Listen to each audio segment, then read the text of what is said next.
On a cold Portland night, a single-dad veteran sat down for a blind date, with only 34495 to his name, determined to keep a quiet promise to his little girl.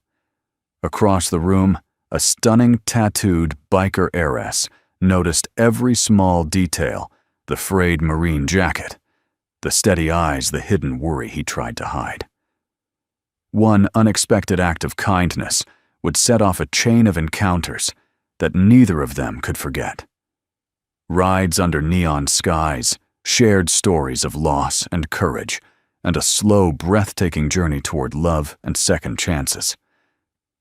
What began as a simple dinner would unfold into a life-changing miracle that proves kindness can rewrite even the hardest past. The first chill of early autumn settled over downtown Portland as Marcus Dean parked his aging Ford Ranger 2 blocks from the glowing sign of Star Lantern, a restaurant that smelled of roasted garlic and ambition. Through the windshield, he watched his 5-year-old daughter Daisy swinging her little boots against the seat, humming a tune she'd made up on the ride over. "Big night, huh, Daddy?" she asked, her voice a delicate mix of excitement and sleepiness. Marcus smiled, but the expression felt heavier than usual. He reached into the pocket of his worn Marine Corps jacket and pulled out a handful of change. The clink of coins was sharper than he expected. He counted once, then again. $3.75. That was all. It wasn't supposed to be like this. He had planned, carefully calculated every tip from the handyman jobs he'd done all week, even sold an old fishing rod. But a last-minute bill for Daisy's school shoes and a higher-than-expected gas tank refill had drained what little cushion he had. He could have canceled the evening. A text would have sufficed. "Can we reschedule?" But a quiet pride rooted deep from his Marine years refused to let him back out. Tonight wasn't only about a blind date set up by a well-meaning friend. It was about keeping a promise to Daisy. He had told her they would share a fancy dinner, and Marcus Dean did not break promises no matter the balance in his pocket. He shut off the engine and turned to her. "Ready to make some memories, sweetheart?" Daisy grinned, dimples deepening. "I'm ready for spaghetti. Do you think they have spaghetti, Daddy?" He chuckled, though the sound carried a tremor. "If not, we'll find something even better." Inside Star Lantern glowed with amber light. The gentle hum of conversation mingled with the clink of silverware. Couples leaned toward each other over candles. Families celebrated anniversaries. The air was rich with rosemary and roasted tomatoes. Marcus felt the weight of his jacket like an extra layer of armor as a hostess in black approached with a professional smile. "Reservation for Marcus," he said, his voice steady from years of commanding squads, though his stomach felt like a drum. "Right this way." She led them to a small table near a window framed by twinkle lights. Daisy immediately pressed her nose to the glass to watch a soft drizzle slick the streets outside. Marcus settled into the chair across from her, feeling the rough edge of his last quarter between his thumb and forefinger. The minutes stretched. 10. 15. He checked his phone, no new messages. The woman he was supposed to meet, a friend of Mason, his old platoon buddy turned chef, had confirmed only hours ago. Maybe traffic. Maybe a last-minute delay. To distract himself, Marcus scanned the room. The soft jazz from hidden speakers, the quiet laughter of a couple at the next table. And then his gaze caught on her. Across the room, a woman sat alone in a corner booth that looked almost like a throne in the low light. She wore a black leather jacket embroidered with silver thread that caught the glow of the candles. A waterfall of dark auburn hair brushed intricate tattoos climbing from her collarbone down her left arm, designs that looked like wings and waves intertwined. A biker heiress, Marcus thought instinctively, though the elegance of her posture hinted at something far beyond the road. For the briefest moment, their eyes met. Hers were a striking steel blue, steady and unreadable. Marcus offered a polite nod and looked away, surprised at the quiet jolt in his chest. 20 minutes. Still no sign of his date. Daisy wiggled in her chair, whispering, "Daddy, is she coming?" "Maybe she's running late," Marcus said, forcing warmth into the words. "Want some water while we wait?" Daisy nodded. A server appeared with 2 glasses. Marcus thanked her and sipped slowly, the cool water grounding him. He considered ordering something small, bread perhaps, but the math didn't bend. $3.75 couldn't stretch that far. At 30 minutes, his phone buzzed. Relief flared, then died. The message was blunt. "Sorry, can't make it." Something came up. No name. No apology worth the word. Marcus inhaled sharply through his nose, steadying the Marine inside who still hated retreat. He turned the screen face down and looked at Daisy, who was tracing hearts on the fogged window. "Change of plans, kiddo," he said gently. "Looks like it's just you and me tonight." Her eyes lit up. "That's okay. I like you best anyway." A laugh escaped him, surprised and raw. "I like you best too." Across the room, the biker woman tilted her head, watching them with a focus Marcus could feel, even without looking directly.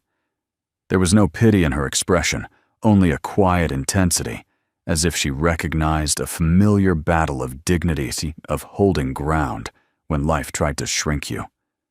The server returned, hesitant. "Would you like to order?" "Sir, the kitchen will close for entrees soon." Marcus hesitated. "Maybe just another glass of water." "We're still deciding." The woman's polite smile masked a flicker of sympathy before she left. Marcus exhaled slowly.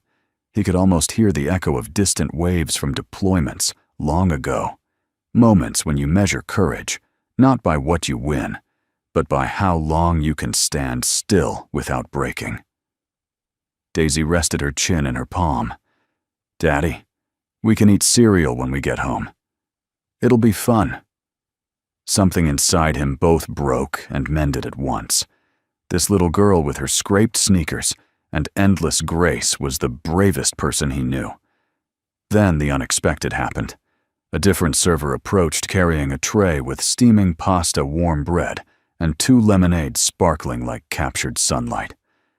"Your order," she said cheerfully. Marcus frowned. "There must be a mistake. We didn't." "It's taken care of," she replied, setting the plates down with practiced ease. Compliments of a friend. Confusion flickered into shock. He turned just in time to catch a subtle nod from across the room. The tattooed biker heiress lowered her gaze to her wine, as if nothing had happened, but the faint curve of her lips betrayed quiet intention. For a long beat, Marcus couldn't move. Pride and gratitude wrestled inside him. Finally, he murmured, "Thank you." Not sure if she could even hear. She did. Across the warm flicker of candlelight, Amelia Knox, though he didn't know her name, yet met his eyes and held them calm and unwavering. A silent message passed between them, stronger than words. This isn't charity. This is respect. Daisy clapped her hands, delighted. "Daddy, it's spaghetti, just like I wanted." Marcus felt something unfamiliar stir beneath the weight of exhaustion and years of solitary struggle, a fragile, luminous hope. Outside, the drizzle softened to mist, streetlights haloed in gold. Inside, at a table that had begun with $3.75 and a fading promise, the night quietly transformed into the first chapter of something neither Marcus nor the mysterious woman with the silver tattoos could yet name.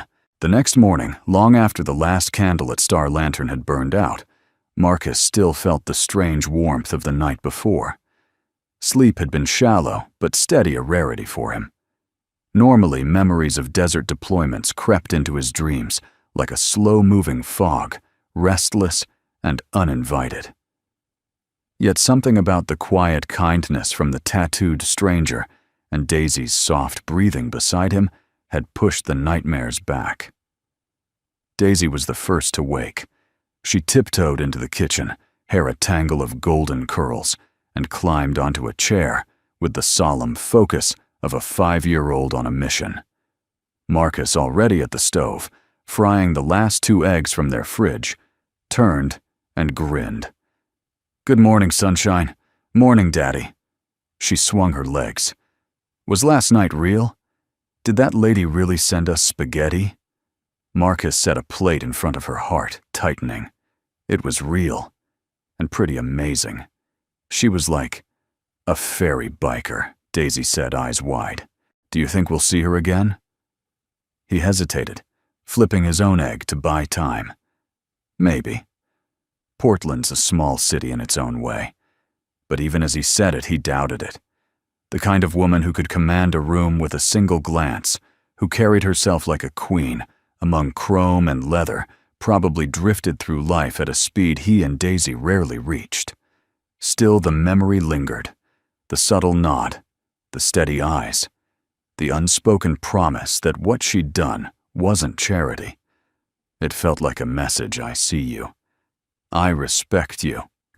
Later that afternoon, Marcus and Daisy stopped by Harbor Books, a cozy neighborhood shop where they often spent hours reading for free. Marcus browsed the used military history shelf, while Daisy curled up in the children's nook with a picture book about whales. He was halfway through a worn copy of The Art of Resilience when a familiar hum caught his attention deep low like distant thunder. Motorcycles. Through the front window, 3 sleek Harleys rolled to a stop. Chrome gleamed even under the gray sky. Leading them was her, the woman from Star Lantern. Amelia Knox. Though Marcus didn't yet know her name, he recognized the silver-threaded leather jacket and auburn hair immediately. Daisy, noticing the rumble, pressed her nose to the glass. "Daddy?" "It's her," she whispered, half in awe. Marcus's pulse quickened. He wasn't sure whether to step outside or pretend he hadn't noticed. He didn't want to appear as if he'd been waiting, even though part of him realized he had. The decision was made for him when the doorbell chimed, and she walked in. Up close, she was even more striking. The tattoos on her collarbone formed the delicate outline of a falcon in flight. A thin silver chain rested against her throat. Her eyes swept the store and landed on Marcus with a calm precision that felt deliberate, not accidental. "Hey," she said. Voice low and clear with the confidence of someone used to being heard over engines and wind.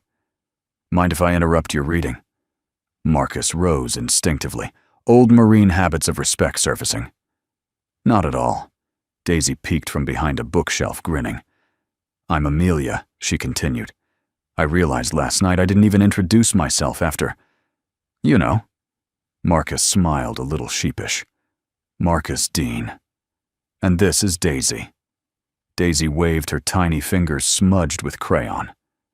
"Hi, fairy biker." Amelia laughed, a warm, genuine sound that softened the sharp edges of her appearance. That might be my favorite title yet.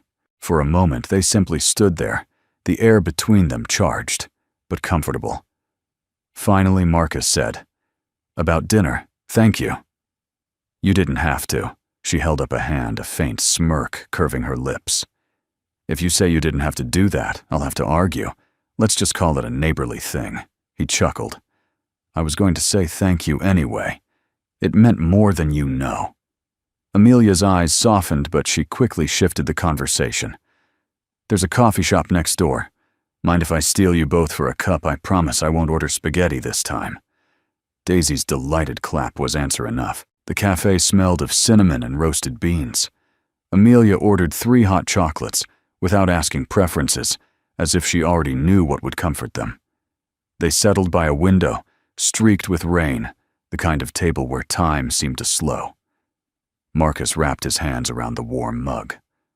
"So, Iron Valkyries," he said, nodding toward the patch on her jacket. "That's your club." "More like family," Amelia replied. "My parents started it as a weekend ride group. Over the years, it turned into a network community. Rides, charity runs, scholarships for girls who want to learn mechanics. I grew up on the back of a Harley." That explains the confidence, Marcus said, then immediately worried it sounded too forward. She smiled, unbothered. And what about you, Marine Corps, right? I noticed the jacket. He glanced at the faded green fabric, suddenly self-conscious. 12 years. Logistics and field operations. Got out when Daisy was born. Best decision I ever made. Amelia stirred her drink, the spoon clicking softly. My brother served. Army medic. We lost him overseas. The words hung in the air like a low bell. Marcos felt them settle in his chest. I'm sorry, he said quietly. For what it's worth, thank you for his service. And yours too. Families serve in their own way. Something unspoken passed between them, then recognition of sacrifices neither needed to explain. Rain tapered into a gentle mist outside. Daisy leaned sleepily against Marcus, her earlier excitement mellowing into contentment. Amelia glanced at the child, her expression softening even more. She's incredible, Amelia said. Reminds me why I fight for safe roads and real community. Kids deserve a world where kindness isn't rare. Marcus swallowed, moved by the simple truth of her words. I want that too. For her. For everyone, really. They lingered until the cafe's lights dimmed for closing. When they finally stepped outside, the evening air felt different, cleaner, charged with possibility. Amelia walked them to their truck, the glow of street lamps catching the silver in her tattoos. As Marcus buckled Daisy into her seat, Amelia handed him a small card embossed with a winged emblem. If you ever need a good mechanic or just want company over coffee again, call this number. No pressure, he accepted it, fingers brushing hers. Thank you. For everything. Amelia smiled, a flash of warmth beneath the leather and steel. See you around, Marcus Dean. The rumble of her departing Harley echoed long after she and her riders disappeared into the night, leaving Marcus standing by his truck, with Daisy dozing inside, and a card that felt heavier than its weight. For the first time in years, he sensed that life might be offering not just survival, but connection, unexpected, undeserved, and quietly miraculous. The following Saturday unfolded under a pale blue sky, bright but cool enough to carry the smell of pine through Portland streets. Marcus had promised Daisy an afternoon at the Riverside Park, and though he'd originally imagined a quiet day of feeding ducks and reading on a bench, the morning's unexpected text changed everything. Coffee on me, Amelia, just 6 words, but Marcus read them twice, his thumb hovering above the screen. He wasn't a man given to impulsive decisions. Years of military precision had trained him to measure every action, every risk. Yet there was something about Amelia Knox that stirred an unfamiliar ease in him, as if conversation with her was not a detour, but part of a larger mission he didn't yet fully understand. He replied before caution could tighten his grip. We'd like that. Daisy, too. By noon, they were seated at Blue Heron Roasters, a cafe Amelia had chosen with deliberate care. The place had high ceilings and wide windows, filled with the rich scent of espresso and freshly baked scones. A long communal table occupied the center, but Amelia had claimed a cozy corner booth where sunlight fell in soft gold squares across the worn wood. She was already there when Marcus arrived, her leather jacket draped over the seat beside her. The afternoon light caught the silver edges of her tattoos, revealing details Marcus hadn't noticed before the falcon wings across her collarbone merged into curling vines that wrapped one shoulder, and on the inside of her wrist, a smaller design, 2 hands clasped in the shape of a heart. Daisy clambered into the seat next to Marcus, eyeing the plate of warm pastries in the center of the table. Amelia's grin widened. Blueberry or cinnamon, she asked. Both, please, Daisy answered without hesitation, making Amelia laugh. Marcus relaxed slightly, letting the warmth of the room and the easy banter settle over them. When the barista brought their drinks, steaming hot chocolates for Daisy and Amelia, a dark roast for Marcus, Amelia leaned forward, elbows resting casually on the table. So she said, "I have to ask. What's the story behind the marine jacket? You wear it like it's a second skin." Marcus traced a finger along the frayed cuff, considering how much to reveal. 12 years in the Corps. Logistics and field operations. I left when Daisy was born. It was time to choose a different kind of mission. Amelia tilted her head. That can't have been easy. It wasn't, he admitted. But it was right. He studied her for a moment, drawn by a curiosity he hadn't felt in years. And you? The Iron Valkyries. I've seen the name around the city. I'm guessing you're more than just weekend riders. A shadow of pride crossed her face. You could say that. My parents started it decades ago as a community ride group. After they passed my brother and I turned it into something bigger, mentorship programs, scholarship funds, food drives. We wanted to prove a biker club could be more than loud engines and late nights. Her tone softened. My brother served as an army medic. We lost him overseas 3 years ago. The air between them shifted heavy, but not uncomfortable. Marcus's chest tightened with recognition. "I'm so sorry," he said quietly. "For what it's worth, thank you for his service and yours. Families serve too." Amelia gave a small nod, her eyes holding his in a silence that said more than words could. Daisy, blissfully unaware of the deeper current, tore into her blueberry scone and declared it the best thing in Oregon. Her simple joy broke the moment just enough for Amelia to smile again. "Your daughter has excellent taste," she said. "She got that from her mom," Marcus replied before he could stop himself. The mention of Daisy's mother hung in the air. He hadn't spoken of her in months. Amelia didn't press. Instead, she said softly, "It takes strength to raise a child with that much light." The compliment caught him off guard. Most people offered sympathy or clumsy admiration, but Amelia's words carried the steadiness of someone who understood the weight of responsibility. They lingered over coffee until the afternoon sun slanted low. Conversation moved easily from Daisy's favorite bedtime stories to Amelia's memories of cross-country rides with her brother. Each story seemed to reveal another layer: Marcus's quiet discipline, Amelia's fierce loyalty, their shared respect for courage in unexpected forms. When the cafe began to thin out, Amelia reached into her bag and slid a small envelope across the table. "What's this?" Marcus asked. "A flyer," she said. "Next weekend, the Iron Valkyries are hosting a charity ride for veterans' mental health programs. Food trucks, music, community tables. You and Daisy should come. No pressure." He hesitated. Crowds weren't his comfort zone anymore. Yet he saw Daisy's eyes light up at the words, music and food trucks, and something inside him softened. "We'd like that," he said. Amelia's smile deepened.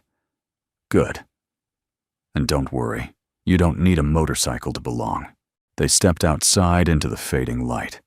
The sky glowed a soft peach, and the air carried a crisp edge that promised winter. Amelia walked with them to the truck, her boots clicking lightly on the pavement. At the curb, she paused, turning toward Marcus. "I'm glad we did this," she said. "Yesterday felt unfinished." Marcus found himself smiling back.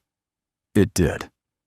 For a moment they stood there, the world around them quiet except for the distant rumble of an approaching bus. Daisy leaned sleepily against Marcus's leg, her small hand still sticky with sugar. Amelia adjusted her jacket and swung a leg over her Harley. "See you next Saturday," she asked, the question wrapped in more certainty than doubt. "Count on it," Marcus replied. She gave a quick salute, half playful, half sincere, before the engine roared to life. The sound rolled through the street, echoing against the brick buildings as she disappeared into the twilight. Marcus buckled Daisy into her seat and sat behind the wheel for a moment, watching the last streak of sunlight fade. He felt something inside him shift, like the first slow turn of a gear long stuck. The encounter had been more than coincidence. He couldn't explain why, but he sensed that meeting Amelia Knox was a chapter life had been holding in reserve, waiting for the right evening and the right measure of courage. Daisy broke the quiet with a sleepy murmur. "Daddy, she's really nice." "Can we see her lots?" Marcus smiled, starting the truck. "We'll see her again soon, sweetheart." As they drove home under a sky deepening to indigo, the flyer rested on the dashboard, its bold lettering catching the glow of the streetlights. It felt less like an invitation and more like a sign, a gentle nudge from the universe that something new and maybe extraordinary had begun. Saturday arrived with a restless gray sky. By late afternoon, the air over Portland carried the sharp scent of rain and an electric tension that even Daisy could sense. She pressed her face to the truck's window as Marcus guided them toward the riverfront warehouse where the Iron Valkyrie's charity ride would launch. "Daddy, do you think the rain will wait until the party is over?" she asked. Marcus gave a small smile. "Hard to tell, kiddo. But a little rain never stopped a Marine. Or a biker, I'm guessing." Daisy giggled, her excitement spilling over despite the gloomy clouds. When they turned the corner, the scene before them surprised even Marcus. Hundreds of bikes, sleek Harleys, vintage Indians, custom choppers lined the waterfront lot in neat rows. Chrome gleamed under the storm-dark sky. Music pulsed from hidden speakers, a low, steady rock beat that seemed to mingle with the distant rumble of approaching thunder. Food trucks with cheerful lights offered coffee, hot cider, and smoky barbecue. Marcus parked and helped Daisy out the damp wind, teasing her hair into soft whirls. He carried an old military poncho folded under one arm, habit more than need. Years of field operations had trained him to prepare for every change in the weather. They were barely through the entrance when a familiar voice cut through the music. Marcus, Daisy, Amelia strode toward them, a striking figure in a fitted black leather jacket embroidered with silver falcon wings. Her auburn hair, loose and wind-tossed, framed a face both fierce and welcoming. Even surrounded by the roar of engines and laughter, she carried an effortless authority. "You made it," she said, eyes lighting as she knelt to Daisy's level. "And you brought the best smile in Portland." Daisy beamed. "Hi, ferry biker." Amelia laughed, a clear sound against the rumble of bikes. "That name is going to stick, isn't it?" She glanced up at Marcus, her expression softening. "I'm glad you came." He shrugged, a little self-conscious. "Daisy wouldn't let me skip." "Smart kid," Amelia said, standing. "Come on, I'll show you around before the storm shows us who's boss." She led them through the gathering, past a charity table collecting donations for veterans counseling, a stage where a local band tuned guitars, and a food truck handing out free cocoa to kids. Everywhere, people greeted Amelia with respect, a subtle nod. Here, a clasped shoulder there. Clearly she wasn't just a figurehead. Marcus noticed how she listened when people spoke, how she remembered names and asked about families. Her presence wasn't loud. It was magnetic. "You run all of this?" he asked when they paused near a tent filled with raffle prizes. "With a lot of help," she said. "The Valkyries are a team. I just steer the ship." Before Marcus could respond, a deep roll of thunder split the air. Fat drops of rain followed, quick and cold. In seconds, the sky darkened to slate. Amelia scanned the horizon. "Looks like the storm wants a front-row seat." Valkyrie volunteers moved with practiced speed, covering tables with tarps, herding guests toward the warehouse building. Amelia caught Marcus's sleeve. "Come on, we've got a perfect spot inside."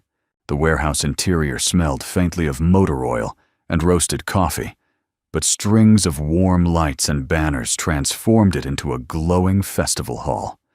People shook off rain and laughed as they settled at long wooden tables. Amelia guided Marcus and Daisy toward a raised corner where a small lounge of vintage sofas overlooked the crowd. "Best view in the house," she said with a grin. The storm hit full force, then drumming against the metal roof in a rhythm both wild and oddly comforting. Lightning flashed through high windows, turning the strings of lights into brief sparks of gold. Daisy climbed onto a sofa, eyes wide.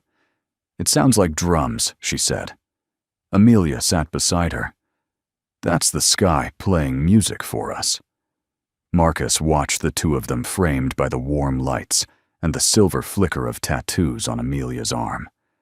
A strange peace settled over him, a feeling he hadn't known since quiet nights on deployment, when the world finally paused between missions. As rain poured, conversation turned intimate, almost naturally. So Amelia said, resting her elbow on the back of the sofa, "Tell me something you love that has nothing to do with the military." Marcus chuckled. "You mean besides keeping this little whirlwind alive?" He ruffled Daisy's hair, earning a delighted squeal. "Besides that," Amelia said, eyes bright. He thought for a moment. "Carving. Woodwork, mostly. I used to make small boats as a kid.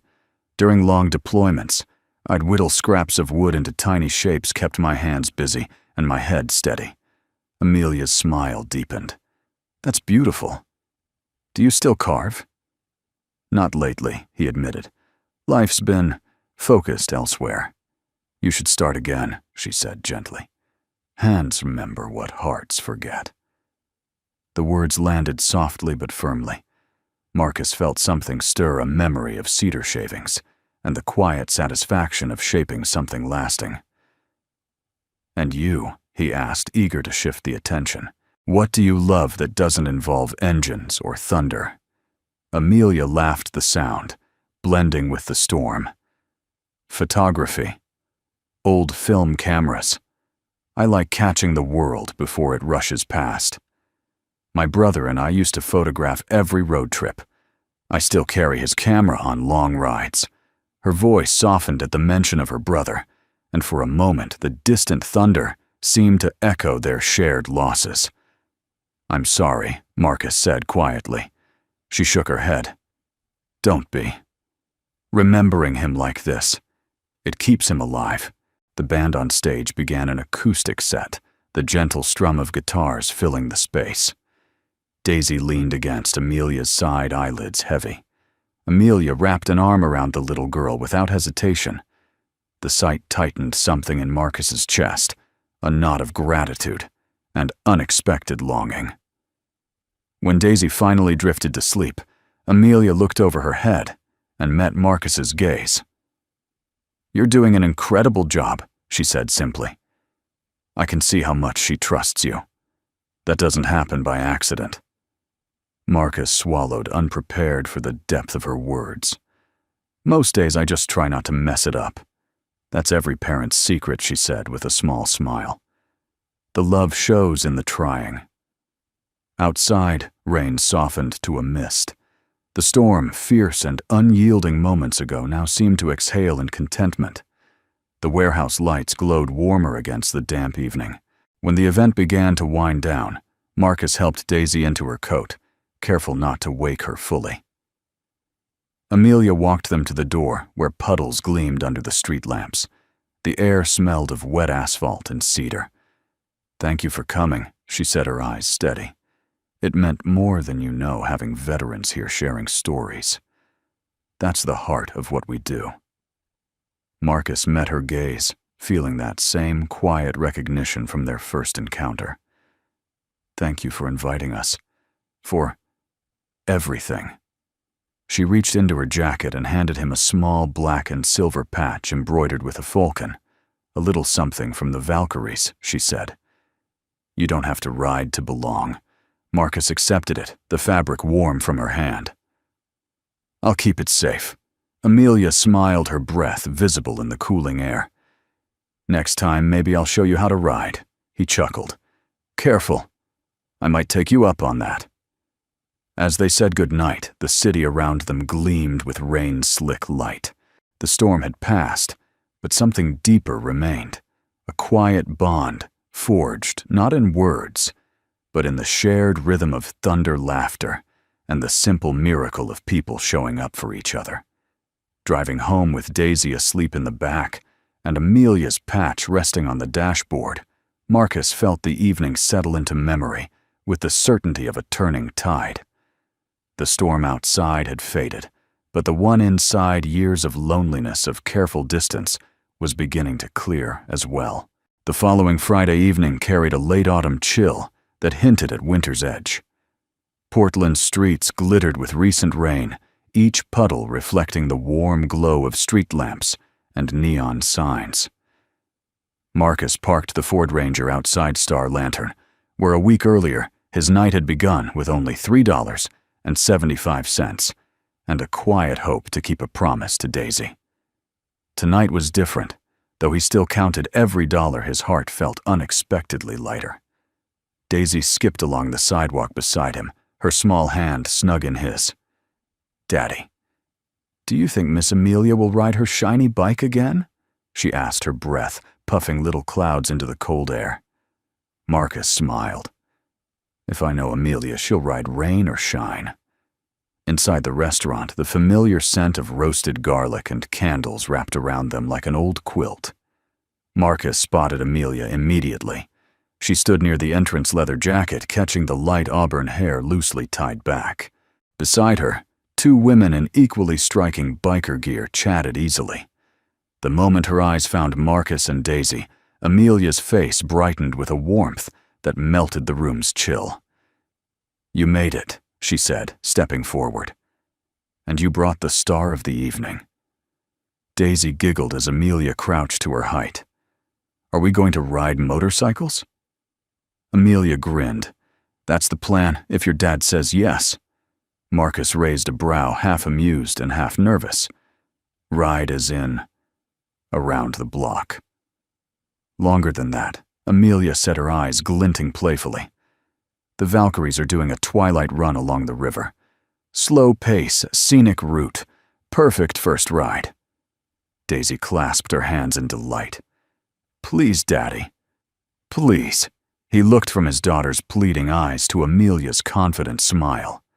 The Marine in him weighed every risk, the cold night air, the slick streets, against the memory of Amelia's careful leadership at the charity ride.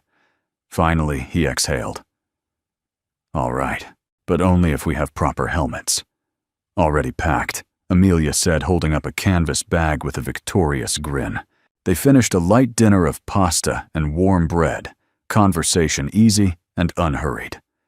Marcus found himself sharing small pieces of his past, how he learned to cook field rations in a sandstorm, how Daisy's first word was moon. Amelia listened with quiet curiosity, offering her own stories of cross-country trips and the first time she rebuilt an engine with her brother. Each exchange felt like adding brushstrokes to a canvas neither of them had known they were painting. When the plates were cleared, Amelia checked her watch. Ready to trade candlelight for city lights, Daisy bounced in her seat. "Yes," Marcus chuckled. "Looks like we're outvoted." Outside, the city pulsed with life. Neon signs from cafes and record shops reflected on the wet pavement, casting the street in hues of electric blue and crimson. Parked along the curb was a line of gleaming motorcycles, their chrome polished to mirror perfection. The Iron Valkyries were already assembling engines, rumbling like a distant storm. Amelia led them to her bike, a custom midnight black Harley, with silver falcon wings painted across the tank. She handed Marcus a sturdy helmet and helped Daisy into a smaller one with a sparkling sticker of a shooting star. "Front seat for you," Amelia told Marcus with a teasing wink. "I'll keep our little co-pilot right behind me." Marcus swung a leg over the bike, surprised at how natural the movement felt, despite years away from anything resembling thrill-seeking. Daisy climbed carefully behind Amelia, wrapping small arms around the biker's waist. Amelia started the engine. The deep, steady growl vibrated through the seat and into Marcus's chest. "Hold tight," she said over the hum. With a smooth motion, she guided the Harley into the convoy. One by one, the Valkyries rolled forward their headlamps, slicing through the cool night air like a river of stars. They followed a route along the Willamette River, where the city skyline shimmered against dark water. Bridges lit with strings of white lights arched overhead. Marcus felt the wind press against his jacket, sharp and clean, carrying the faint scent of wet pine and distant fireplaces. He hadn't realized how much he missed the simple exhilaration of motion, the kind that had once belonged to helicopter lifts and desert roads, now rediscovered in the steady rhythm of two wheels and trust. Behind him, Daisy let out a delighted laugh that cut through the engine's roar. It feels like flying. Amelia glanced back just long enough to flash a smile.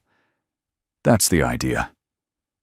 Marcus tightened his grip slightly, not from fear, but from an odd sense of gratitude. He wasn't just riding a motorcycle. He was riding a current of possibility guided by someone who seemed to know the map of second chances. They cruised past riverside warehouses, now transformed into art studios and cafes. Neon signs, sapphire blues, ruby reds, emerald greens, splashed color onto the misty air. At each stoplight, the Valkyries idled like patient sentinels, their reflections doubling in puddles until it looked as if the night itself were alive. Halfway through the run, the convoy paused at a viewpoint overlooking the river. Amelia cut the engine and removed her helmet, her hair falling in damp curls. She helped Daisy down, then turned to Marcus with a look that was both playful and serious. "How's your first ride?" she asked. Marcus took in the glittering skyline, the shimmering water, the quiet thrill still pulsing in his chest. "Exhilarating," he admitted. "I didn't know I needed this." Amelia's eyes softened. "That's the best kind of discovery." Daisy twirled near the guardrail, pointing at the bridges. It's like the stars came down to visit. They lingered for a while, sipping hot cider from a vendor who'd set up a small stand at the overlook. Marcus listened as Amelia shared stories of late-night rides with her brother, of how he used to stop at spots like this to take photographs. Her voice held both sorrow and joy, the two intertwined, like the vines in her tattoos. "I keep his camera with me," she said quietly. "Every ride feels like a way to keep him on the road." Marcus met her gaze, understanding the unspoken layers of loss and memory. He'd be proud, he said. Of this. Of you. For a moment, the only sounds were the soft hiss of cooling engines and the gentle lapping of river water below. When the ride resumed, the city greeted them with even more brilliance. They passed through the Pearl District, where jazz spilled from open doorways and neon murals glowed on brick walls. Marcus felt Daisy lean against Amelia, content and fearless, and a warmth spread through him that had nothing to do with the thick jacket he wore. By the time they returned to Star Lantern's neighborhood, the streets were slick with a fresh drizzle. The Valkyries parked in a precise line, their engines quieting one by one, until the night was filled only with distant music and the soft click of cooling metal. Amelia helped Daisy remove her helmet and lifted her to the sidewalk. "You were a natural," she said with mock solemnity. "Official Valkyrie honor ride complete." Daisy's eyes sparkled. "Best night ever." Marcus dismounted the ground steady beneath him, yet somehow changed. "I think you've spoiled her for ordinary evenings," he said, half teasing. Amelia's laugh carried a warmth that reached beyond the cold air. "Good. Ordinary is overrated." She glanced at the time, then back at him. "Let me walk you to the truck." They strolled the short distance in easy silence, while Daisy skipped ahead. Streetlights reflected in puddles like scattered lanterns. At the truck, Amelia handed Marcus a small photograph, an instant film shot of the glowing skyline from their viewpoint. "For your first ride," she said. "Every good memory deserves proof." Marcus accepted it, the edges still faintly warm from her jacket pocket. "Thank you. For everything tonight. For trusting us out there." Amelia held his gaze. Trust goes both ways, Marcus. Her voice was low but certain, carrying the quiet strength of someone used to leading and yet willing to share the road. She reached out briefly, touching his forearm. The gesture was simple, almost casual, but it left a current humming beneath his skin long after she stepped back and the Valkyrie's engines rumbled to life again. As Marcus buckled Daisy into the truck and started the engine, the photograph lay on the dashboard like a quiet promise. Through the windshield, he watched Amelia's convoy glide away under the neon lights, their taillights vanishing into the damp Portland night like a river of red stars. For the first time in years, Marcus felt more than gratitude. He felt a horizon opening wide and bright, waiting for whatever came next. The week after the twilight ride unfolded like a quiet promise. Portland's autumn air grew cooler, carrying the earthy scent of fallen leaves and wood smoke. Marcus found himself noticing small changes, how the mornings seemed lighter, even when clouds lingered, how Daisy hummed the rhythm of motorcycle engines while drawing pictures of bridges and stars. On Tuesday afternoon, while repairing a neighbor's porch railing, Marcus's phone buzzed. He wiped sawdust from his hands and glanced at the screen. Coffee stop at Blue Heron in 30 Amelia. The simple text felt like a spark in the gray day. He typed back before doubt could creep in. Daisy and I are in. Blue Heron Roasters was busier than usual, its tall windows glowing against the damp streets. Inside, the air smelled of roasted beans and cinnamon. Marcus spotted Amelia instantly. She sat near the back, a leather jacket draped over the chair, her auburn hair loose around her shoulders. Daisy reached her first. "Hi, ferry biker," she exclaimed, sliding into the seat beside Amelia. Amelia laughed a warm sound that made nearby customers glance over with smiles. "Hi, fearless co-pilot." Marcus joined them, his heart settling into an unexpected calm. Twice in 1 week. People will think we planned this. Maybe we should. Amelia replied, a playful spark in her steel blue eyes. They ordered hot chocolates and a dark roast for Marcus. Conversation flowed easily, updates on the charity ride's donation stories from Daisy's school art project, a gentle debate about which Portland bridge looked best at night. But beneath the light banter, something deeper pulsed, a steady rhythm of trust, quietly building. Midway through the visit, Daisy pulled a crayon drawing from her backpack and unfolded it with ceremony. The page showed 3 stick figures, one tall with dark hair, one with long red hair and tattoos drawn as swirls of purple, and a smaller figure with yellow pigtails. Above them, Daisy had written, "Our night ride." Amelia held the paper carefully, as if it were fragile glass. "This is beautiful," she said. "You even captured the stars." "It's us," Daisy announced proudly. "The night we flew on your bike." Marcus felt a lump rise in his throat. He hadn't realized how deeply that evening had etched itself into his daughter's heart. Amelia looked at him across the table. No words passed, but the moment felt like a quiet agreement. They had stepped into each other's stories, and there was no going back to polite distance. The following Saturday brought another unexpected crossing of paths. Marcus had taken Daisy to the farmer's market for apples and fresh bread. As they browsed a stall of handmade candles, a familiar low rumble echoed down the street. Daisy's face lit up. Daddy bikes. Marcus turned to see a line of iron Valkyrie motorcycles glide to the curb, their engines a smooth chorus. Amelia led the pack helmet under one arm, a half smile already forming when she spotted them. "Well, look who the wind blew in," she said, approaching with an easy stride. "Or maybe the market," Marcus replied, unable to keep from smiling. They fell into step together, weaving between stalls, fragrant with cider and warm pastries. Amelia bought Daisy a caramel apple and insisted Marcus try a local honey crepe. They talked about everything from holiday traditions to favorite childhood books. At one point, they paused near a display of carved wooden toys. Marcus picked up a small sailboat, the kind he used to whittle on long deployments. He ran a finger along the smooth hull, memories flooding back. "You made things like that?" Amelia asked, noticing the distant look in his eyes. "Used to," he said softly. "During long nights overseas. Kept me grounded." "You should start again," she encouraged, echoing her words from the stormy charity night. "Hands remember what hearts forget." Her phrase settled deep inside him like an anchor finding solid ground. A sudden downpour sent shoppers scrambling for cover.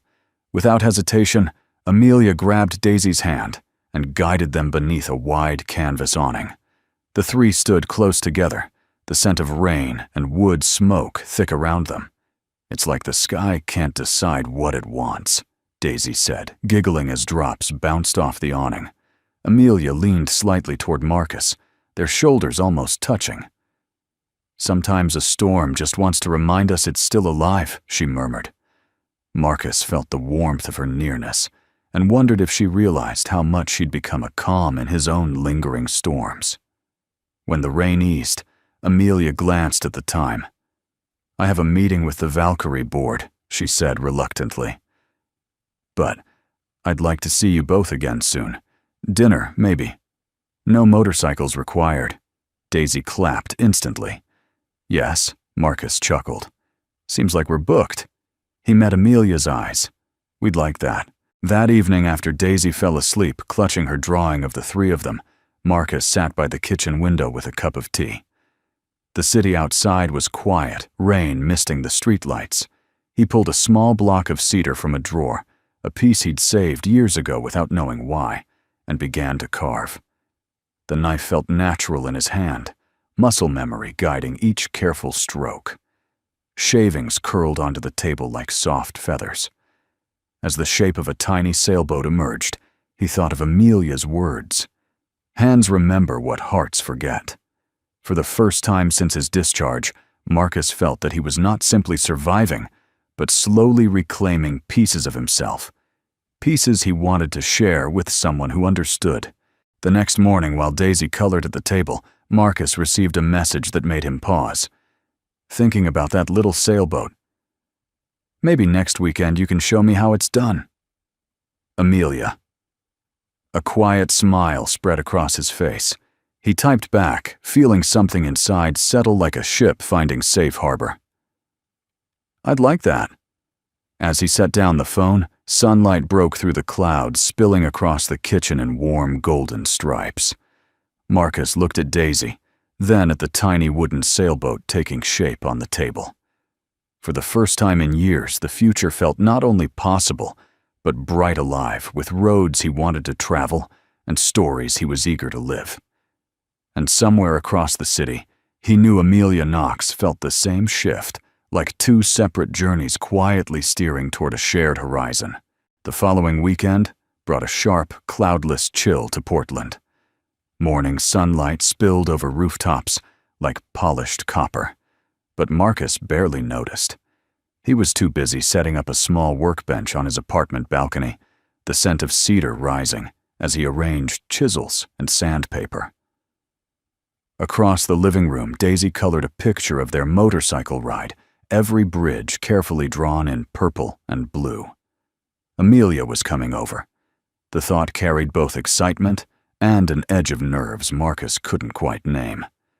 He wasn't used to letting people into his private space, not since returning from the Marines. He'd always kept his world tidy and contained a fortress built of routine. Yet when Amelia had texted, "Show me how to carve that sailboat," he'd agreed before hesitation could speak. At exactly 2 o'clock, the low rumble of a Harley echoed up the street. Daisy ran to the window. "She's here." Marcus opened the door to find Amelia on the landing helmet under one arm, her auburn hair caught in the late afternoon sun. She wore a soft gray sweater beneath her leather jacket tattoos, peeking like silver vines at her wrists. "Hi," she said, eyes warm. "Ready to teach a biker how to whittle?"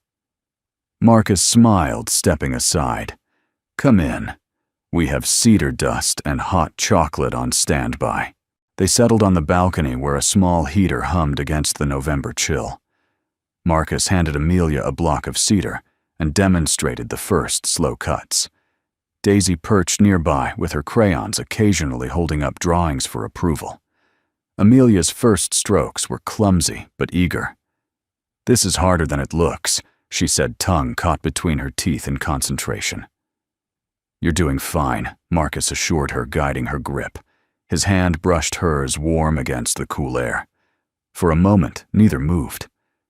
As the afternoon passed, conversation deepened naturally. Marcus found himself sharing stories he rarely voiced nights in the desert, when silence felt heavier than gunfire, the constant alertness that never fully left. There are days, he admitted quietly, when a sudden sound, a car backfiring, a door slamming, can take me right back. I keep it contained, but it's there. Amelia rested her carving knife and looked at him with steady compassion. "I get that more than you think." She traced the Fulcan tattoo across her collarbone as if drawing strength. "My brother Daniel. He came home on leave once and told me he couldn't stand fireworks anymore. Said every spark felt like a countdown. I didn't understand until after he was gone.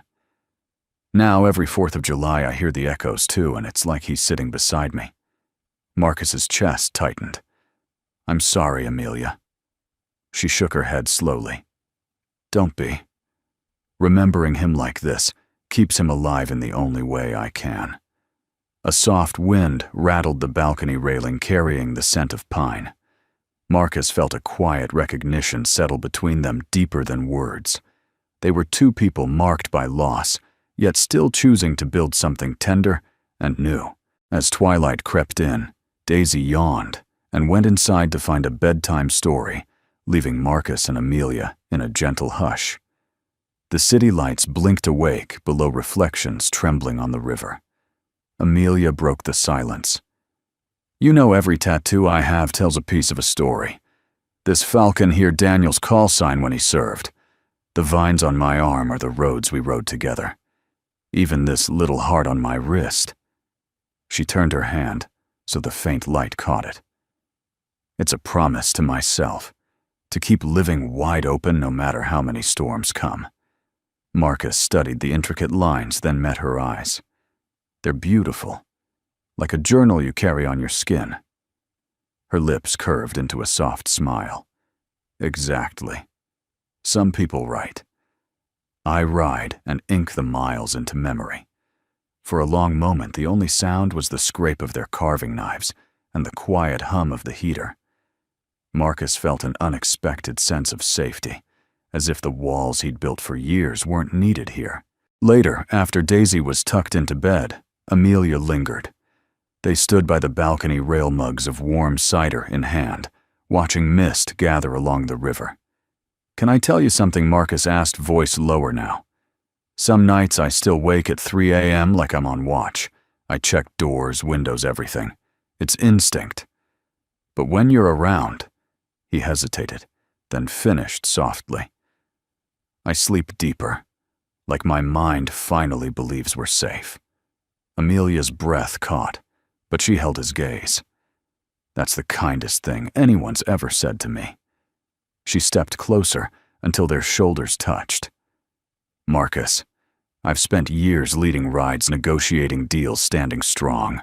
But with you, I don't feel like I have to be strong all the time. That's new for me." The city below seemed to hush as if listening. Marcus turned slightly, their eyes meeting in the cool dusk. He didn't reach for her. Neither of them needed to rush. Instead, they let the closeness speak for them, a quiet vow forming without a single word. Eventually, Amelia glanced at the clock on her phone and sighed. "I should go before the night gets colder." Marcus nodded reluctantly. "Thank you for today, for sharing your stories."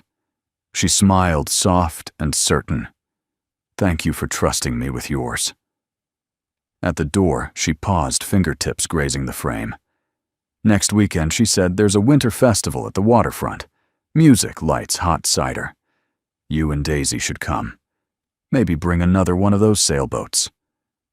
We'll be there. Marcus said the promise easy and true.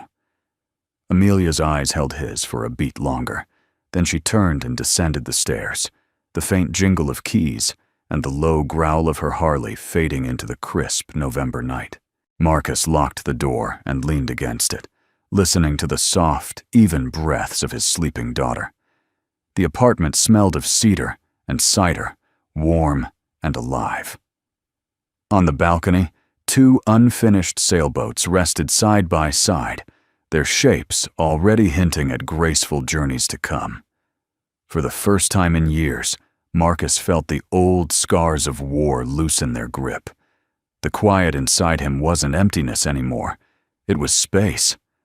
Space for trust, for healing, for the slow, surprising possibility of love. Portland shimmered under an early December twilight when Marcus steered the Ford Ranger toward the riverfront warehouse once more. The city was dressed for the holidays, trees strung with white lights, shop windows glowing with cedar wreaths and silver ribbons. But tonight, a different spectacle was unfolding. The Iron Valkyries Gala, a fundraiser Amelia and her club had spent weeks planning, promised music charity auctions and a show of solidarity for veterans' mental health programs. Marcus hadn't planned on attending large public events since leaving the Marines. Crowds usually tightened his chest, but Amelia's invitation had been more than polite. It carried the gentle certainty of someone who believed he belonged. From the back seat, Daisy peered out, eyes wide. "Look at all the lights, Daddy. It's like the stars came down to the street." Marcus smiled, warmed by her excitement. "It does look like a sky on the ground." They parked near the entrance, where a forest of motorcycles lined the curb, chrome gleaming under the glow of floodlights, engines idling low as guests arrived in small groups. The cold air smelled of pine and wood smoke. Every few seconds, the door to the warehouse opened and released a soft swell of music and laughter. Inside, the transformation was breathtaking. The industrial space that once stored river freight now glittered like a ballroom. Strings of warm Edison bulbs looped across iron beams, casting a honeyed glow. Long wooden tables dressed in linen and fresh evergreen garlands formed wide corridors leading to a central stage where a jazz trio tuned their instruments. The scent of spiced cider and roasted chestnuts drifted from food stations set up along the brick walls. Amelia spotted them almost immediately. Tonight she wore a black velvet jacket over a simple dark dress, her silver tattoos shimmering in the ambient light like moonlit etchings. A subtle falcon-shaped pin fastened her collar, a quiet nod to the Valkyrie emblem.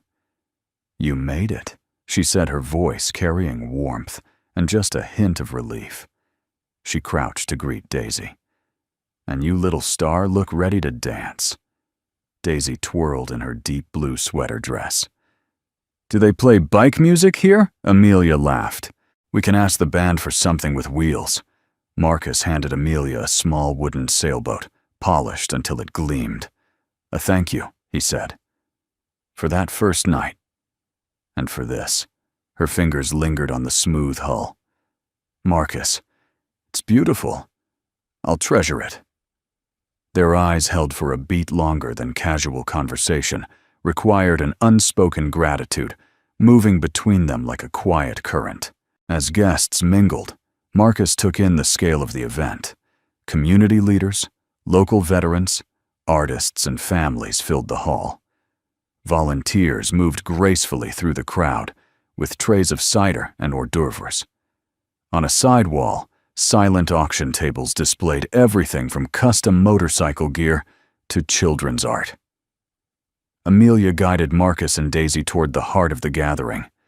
"Tonight isn't just about fundraising," she explained. "It's about showing that the road, whether on 2 wheels or in life, doesn't have to be traveled alone." Her words settled deeply. Marcus glanced at Daisy, who was already chatting with a woman painting small Valkyrie wings on children's cheeks. He thought of nights when solitude felt like his only safe place, and how swiftly Amelia had turned that certainty on its head. The evening's program began with a soft chime of bells. Amelia stepped onto the stage as conversations hushed. The room seemed to lean toward her. Friends, riders, neighbors. She began, her voice strong yet intimate. Tonight we honor resilience of veterans who return with invisible wounds of families, who stand by them, of communities that choose to ride together instead of apart. She spoke of her brother Daniel, the medic, whose memory still rode with every Valkyrie convoy, and of the power of simple presence, showing up as the truest form of courage. Her eyes found Marcus in the crowd for just a heartbeat, and he felt as though the words were meant for them both. Applause rose like a wave. Marcus realized he'd been holding his breath. After the speech, music swelled. The jazz trio shifted into a lively swing number, and Daisy tugged Marcus's hand. "Dance with me, Daddy." He hesitated. Public dancing had never been his comfort zone, but Daisy's expectant grin and Amelia's encouraging nod left no room for retreat. Marcus stepped onto the dance floor with his daughter, their steps clumsy at first, but quickly matching the rhythm.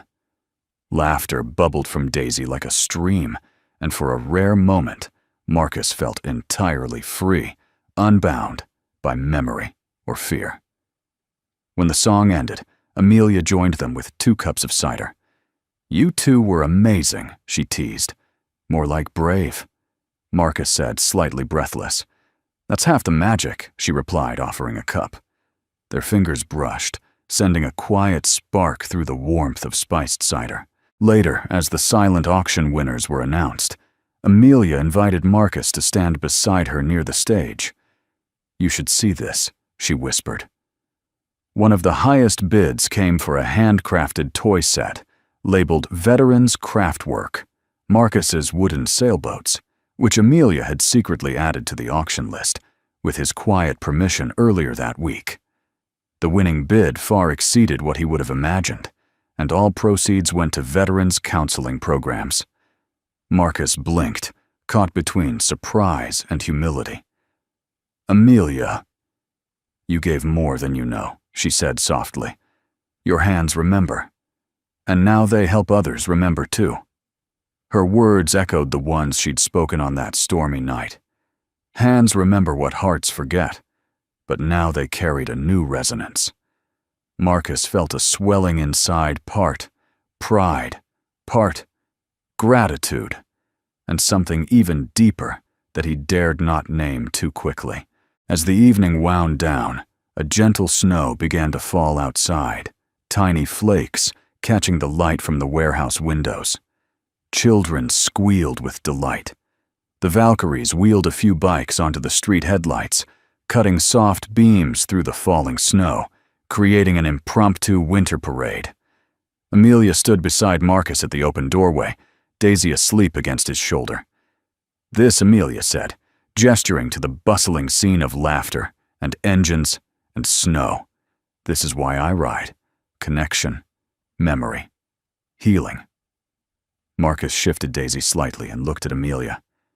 "And this," he said, quietly, "why I showed up, because for the first time in a long time, I believe in together again." She met his eyes, her breath visible in the frosty air. For a moment, the sounds of the gala faded, until only the soft hiss of falling snow remained.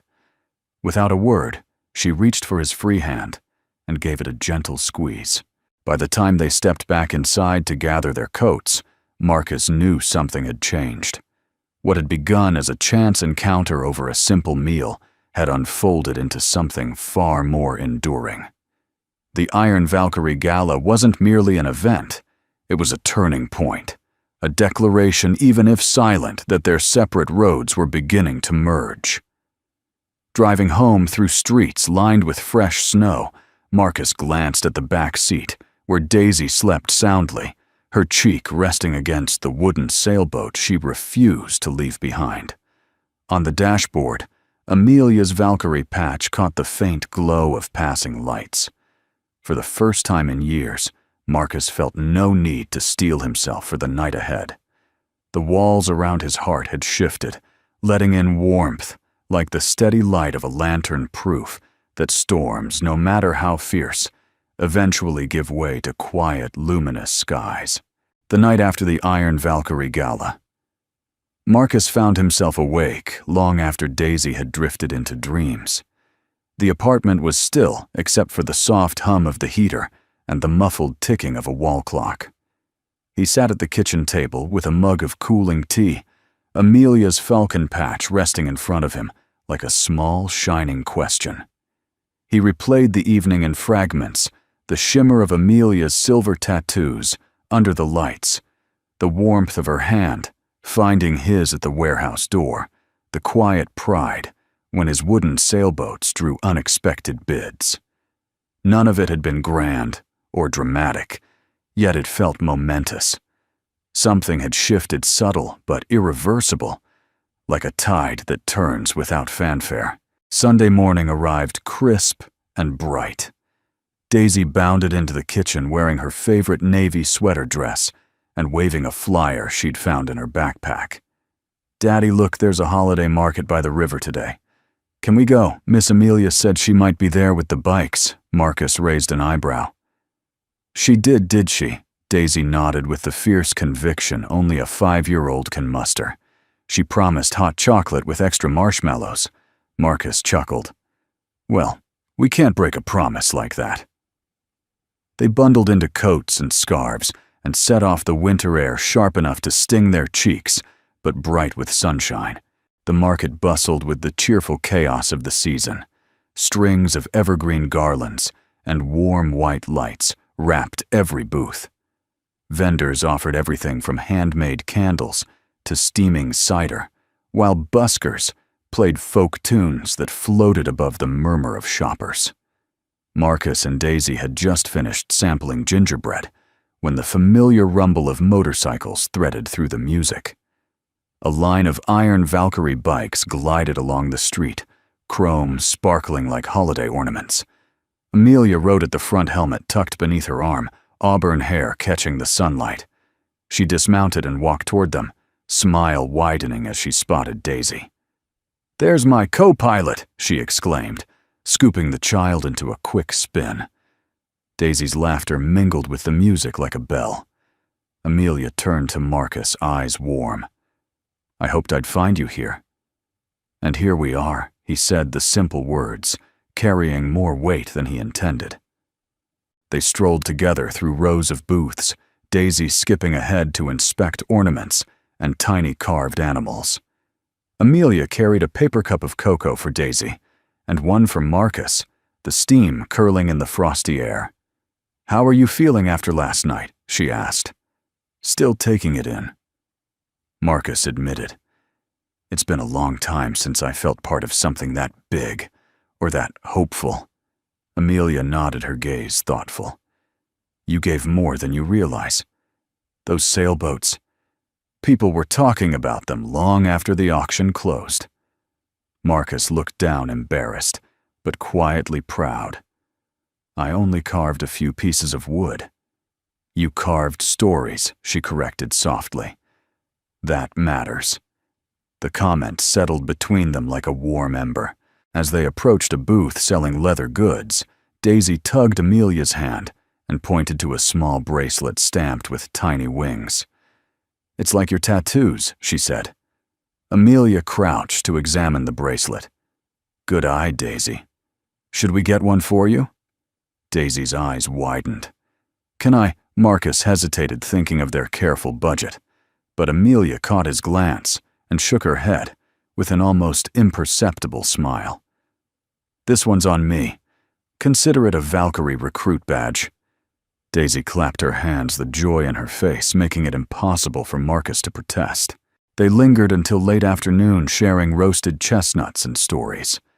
Marcus spoke of the small woodworking projects he hoped to start for the holidays. Amelia described plans for a winter charity ride delivering blankets to shelters. Each story felt less like small talk and more like building blocks for something larger. When the sun began to dip and the market lights glowed brighter, Amelia suggested a walk along the river before heading home. The Willamette shimmered beneath a sky streaked with pink and gold. Ducks skimmed the surface, leaving soft ripples in their wake. They stopped near a quiet stretch of railing, where the market noise faded into distant echoes. Daisy leaned over to watch the birds humming to herself. Amelia rested her elbows on the railing. "I've been thinking about something," she said. "All these events, the rides, the gala, they're about connection. But sometimes I wonder if I've hidden behind them. If I stay busy so I don't have to feel too much." Marcus looked at her, the honesty in her voice disarming. "I know that trick. The Corps trained me to keep moving, keep solving problems. Standing still can feel harder than any mission." She turned to meet his eyes. "And yet, here we are, standing still." The winter air held a fragile stillness. Marcus felt the weight of his own guarded heart, and for the first time in years, sensed the door easing open. "I haven't let many people in," he said quietly. "But with you, it feels safe." Like the noise fades, Amelia's breath caught a visible cloud in the cold. She reached out her gloved hand, brushing his. "You don't have to rush. I'm not going anywhere." Their fingers intertwined, simple and sure. Daisy turned, catching the moment with the unfiltered insight of a child. "Daddy," she said matter-of-factly. "Miss Amelia feels like family." The words landed softly but deep, echoing in the silence that followed. Marcus swallowed hard at his chest, tightening in a way that was both tender and fierce. He glanced at Amelia, whose eyes shimmered with quiet understanding. "Smart kid," Amelia whispered. Marcus managed a smile. "She usually is." They stayed like that for a while, watching the river darken under the early night. Above them, the first stars appeared faint, but steady. Back at the market entrance, the Valkyries were preparing to ride out. Engines hummed to life, headlights cutting clean lines through the dusk. Amelia knelt to hug Daisy. "Thank you for today, co-pilot. Keep that bracelet on it. Means you're part of our crew now." Daisy grinned. "Always." Amelia straightened and looked at Marcus. "I'll call you soon. Maybe we can plan a quieter evening. No engines, just dinner." "I'd like that," Marcus said, his voice low but certain. As they watched Amelia's convoy disappear into the glowing city, Marcus felt a warmth that had nothing to do with the cocoa in his hands. Something essential had shifted. They were no longer two people linked by chance and a single act of kindness. He looked down at Daisy, who wore her new bracelet like a medal. She smiled up at him and whispered, "Told you she's family." Marcus tightened his arm around her and smiled at the star-lit river. For the first time in years, he didn't wonder if he deserved such peace. He simply believed it. A soft winter sun edged through the curtains when Marcus woke the next morning. For once, there was no lingering heaviness, just the faint smell of cedar from last night's carving, and the warm memory of Amelia's hand resting in his as they watched the river darken under the stars. Daisy padded into the room in her pajamas, clutching a stuffed owl. "Daddy," she said, rubbing sleepy eyes, "can we see Miss Amelia today?" Marcus smiled and reached for her. "Maybe. Let's have breakfast first." While Daisy worked on a tower of pancakes topped with sliced apples, Marcus checked his phone. A new message waited. "Morning, Marcus. I know it's short notice, but I'm helping Mason set up Star Lantern for a community brunch. Would you and Daisy like to come by?" Amelia. Marcus felt a warmth spread through him as he typed back. "We'd love to. Give us an hour." The drive downtown took them along streets still quiet from the night before. A light frost silvered the rooftops and turned the trees into lacework. Marcus couldn't help replaying the words from Daisy at the market. "Miss Amelia feels like family." Children had a way of saying truths adults tiptoed around. Star Lantern looked transformed when they arrived. The restaurant that had once held only Marcus's anxious hope now glowed like a holiday card. Sprigs of pine and white candles decorated each table. A long buffet of pastries and steaming cider lined the wall, the air rich with cinnamon and coffee. Mason the chef and Marcus's old platoon buddy waved them in with a grin. There he is, the man of the hour, and the best little helper in Portland. Daisy beamed at the compliment, while Amelia crossed the room to greet them. Today she wore a deep green sweater that set off the auburn in her hair and softened the edge of her silver tattoos. "I'm so glad you came," she said, and Marcus caught the subtle relief behind her smile. They settled at a corner table as volunteers and neighbors filled the room. Daisy dashed back and forth between the buffet and their table, proudly carrying napkins and extra forks. Amelia leaned closer to Marcus, her voice low but steady. "I wanted to thank you again for last night. You were the heart of that gala, whether you realize it or not." Marcus shook his head, half embarrassed. "I just carved a few boats." "You carved courage into wood?" Amelia countered softly. "People felt it. I felt it."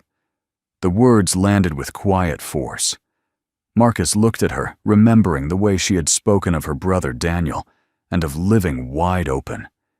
In her presence, he felt something he hadn't known. He was missing a home that had nothing to do with walls. After brunch, the group moved into the back room, where Mason had set up an impromptu workshop for kids. Bowls of craft sticks, colored twine, and tiny nails invited little hands to create their own sailboats. Daisy joined eagerly, and soon Marcus found himself guiding children through the basics of sanding and shaping. Amelia watched from across the room, her eyes bright with admiration. When she finally stepped beside him, her voice was soft enough for only him to hear. "You come alive when you teach," she said. "Have you ever thought about doing more of this workshops for veterans or families?" Marcus paused, a sanding block in his hand. The idea sent a surprising thrill through him. "I haven't," he admitted. "But maybe I should." "You should," she said firmly. This is a gift."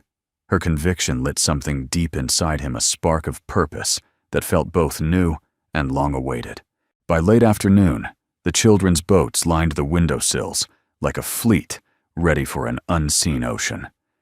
Daisy proudly held hers high. "Mine is the fastest," she declared, earning a chorus of approving laughter. As families drifted out, Amelia joined Marcus near the now quiet buffet. "There's still some daylight," she said. "Would you and Daisy like to see the community garden we're helping build a few blocks away? It's small now, but it'll be something beautiful come spring." Marcus agreed, and soon they were strolling down a narrow path where raised wooden beds waited under a light dusting of snow. The garden overlooked the river, the same water that had witnessed their first silent conversation. Daisy ran ahead to trace her name in the frosted soil, while Marcus and Amelia lingered by the fence. "I keep thinking about what you said last night," Marcus began, about hiding behind busy schedules. "I know that feeling. After I came home, I filled every hour with work or repairs, anything to keep the quiet away. But lately," he exhaled, searching for the right words. "Lately the quiet doesn't scare me as much. Not when you're part of it." Amelia's eyes softened, the fading sunlight catching the silver in her tattoos. "That means more than you know," she said, "because you're part of my quiet too." A stillness settled between them, deep and calm. Marcus felt the old walls around his heart give way another inch. On the walk back, Daisy skipped between them, humming a tune she'd invented. At one point, she reached for both their hands, linking them together. "This is my favorite," she announced. "What's that, kiddo?" Marcus asked. "Walking like a family," she said, matter-of-factly. Amelia caught Marcus's eye over Daisy's head. No words passed, but the meaning was clear. Something real and tender had already begun to take root. That evening, After Daisy fell asleep, clutching her tiny sailboat, Marcus stood on the balcony with Amelia. They shared mugs of tea and watched the city lights flicker on across the river. "You've built something amazing here," Marcus said. "Not just the gala or the garden, this whole community. It's beautiful." Amelia leaned on the railing, her shoulder brushing his. "And you've built a world for Daisy that's full of love and strength. That's beautiful, too." They stood in silence, listening to the distant hum of traffic and the soft rush of the river. The moment felt suspended, like the quiet between heartbeats. Finally, Marcus spoke, his voice almost a whisper. "I never thought I'd find a place that felt like home again. But with you..." He stopped the words, heavy but certain. "It feels possible." Amelia turned her eyes, reflecting the lights of the city. She didn't rush to answer. Instead, she stepped closer, resting her forehead lightly against his. "Then let's build it," she said softly. The world beyond the balcony faded, until there was only the warmth of her breath, the steady thrum of the river, and the quiet promise of a future no longer defined by loss. December deepened, and Portland glowed beneath a patchwork of snow clouds and twinkling lights. Each evening, Daisy counted the days to Christmas, with small paper stars she pinned to the fridge. The apartment smelled of cedar shavings and cinnamon from the cookies Marcus baked with her on their slower afternoons. Yet this year, something more than holiday cheer filled the rooms, a sense of new beginnings that neither father nor daughter could quite put into words.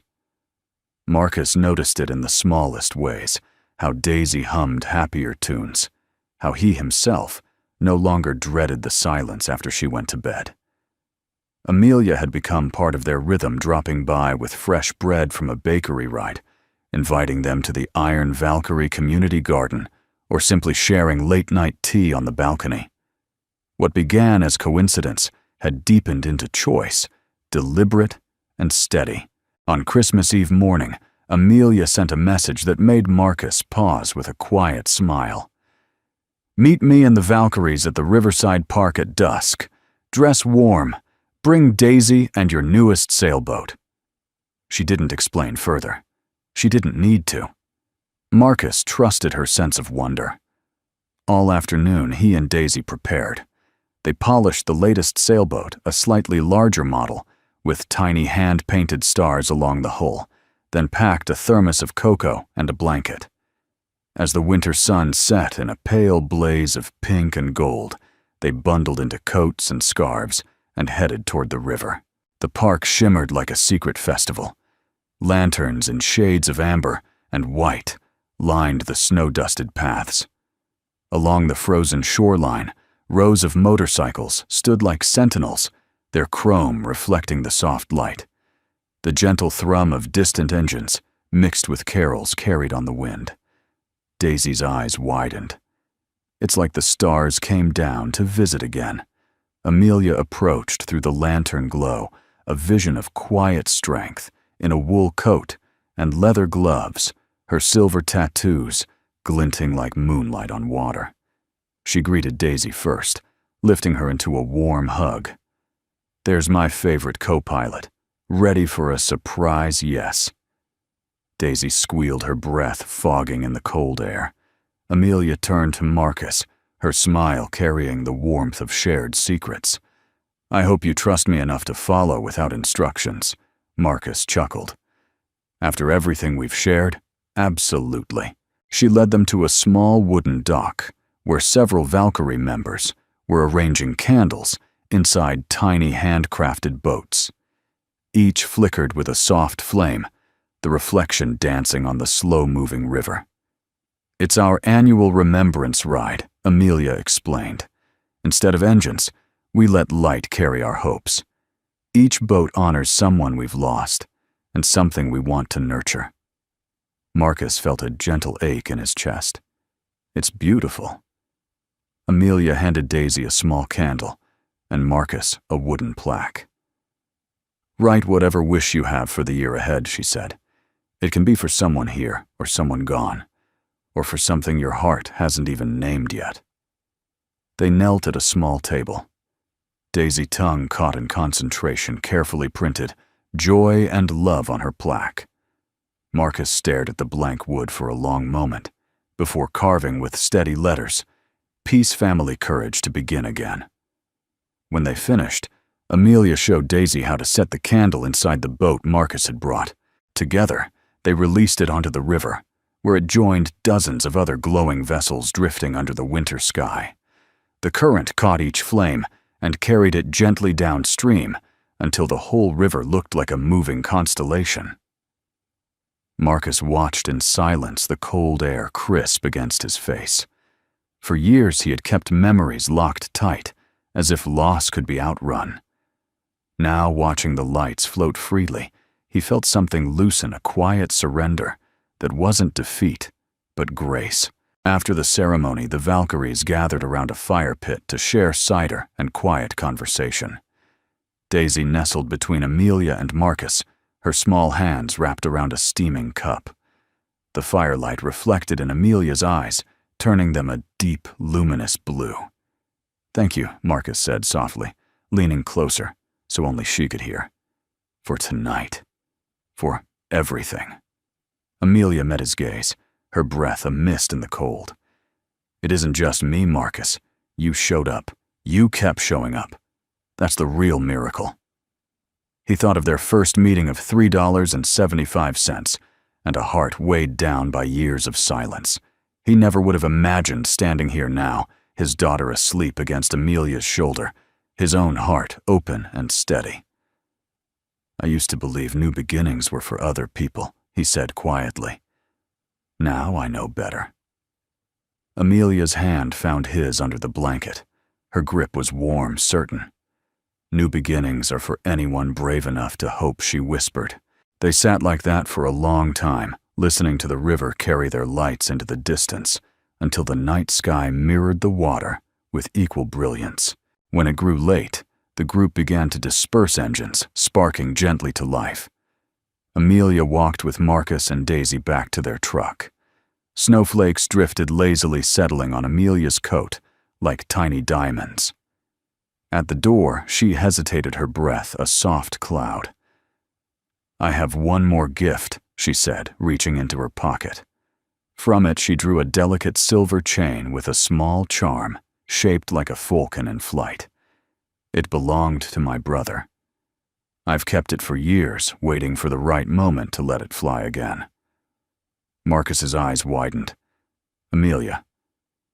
"I can't." "You can," she interrupted gently. "It isn't about letting go of him. It's about carrying forward what he loved. Courage, family, the open road. You and Daisy have reminded me of all that." Emotion tightened Marcus's throat. He accepted the chain with both hands, feeling its quiet weight. "I'll honor it. I promise." Amelia's smile deepened. "I know." They parted reluctantly, but the moment left no sense of ending, only of something beginning to root itself deeper. As Marcus drove home through softly falling snow, Daisy slept peacefully in the back seat. Her small hand still curled around the paper star she'd saved from her Advent countdown.